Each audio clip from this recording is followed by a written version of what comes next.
75 కోట్ల చొప్పున 400 ఎకరాలు దారాదత్తం చేస్తున్నాము అని చెప్తే 75 కోట్లకు ఇస్తే అది అమ్మినట్టు కాదా సార్? నెంబర్ 1. రెండోది, బట్టి విక్రమార్క గారేమో మేము అసలు ఒక్క గజం భూమి అమ్మలేదన్నారు. 400 ఎకరాల భూమి అమ్మినట్టుగా ఇప్పుడే హరీష్ రావు గారు చాలా స్పష్టంగా ఈ జీవో ద్వారానే అమ్మారు అని స్పష్టంగా మీరే చెప్తా ఉన్నారు. మూడో మాట అధ్యక్ష, మూడో మాట, ఇప్పుడు మంత్రి గారు ఎంత దారుణంగా మాట్లాడుతున్నారంటే, గతంలో అధ్యక్ష అమ్ముకొని ల్యాండ్స్ అమ్ముకొని వాటి ద్వారా వచ్చే ఆదాయానికి మళ్ళీ ఇంకా పైకి వెళ్ళి కమిషన్లు, ఎవరికి మర్చెంట్ బ్యాంకర్కి 3% కమిషన్ ఇచ్చే కార్యక్రమం కూడా, దాన్ని కూడా మళ్ళీ ఏదో గొప్ప పని చేస్తున్నట్టుగా ఉత్తరప్రదేశ్లో చేస్తున్నారు. ఉత్తరప్రదేశ్ తప్పు చేస్తే మీరు చేస్తారా?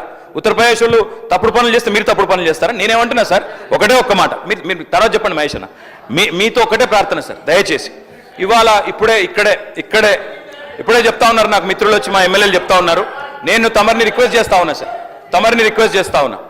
ఏదో శాసనసభ సమావేశాలు జరుగుతున్న సందర్భంగా నేను మిమ్మల్ని రిక్వెస్ట్ చేస్తా ఉన్నా సార్, ప్రభుత్వాన్ని కూడా కోరుతా ఉన్నా, నిజంగా ఈ ప్రభుత్వానికి చిత్తశుద్ధి ఉంటే, ఈ ప్రభుత్వానికి ఏమైనా ప్రజలకు వాస్తవాలు తెలవాలన్న విషయంలో వారికి ఏమైనా నిజంగానే ధైర్యం ఉంటే, దయచేసి ఈ రేసులో ఏదో కుంభకోణం జరిగిందన్నారు కదా, దాని మీద చర్చ పెట్టండి, మొత్తం సమాధానం చెప్పడానికి నేను సిద్ధంగా ఉన్నానని చెప్పి మీ ద్వారా తెలియజేస్తా ఉన్నా.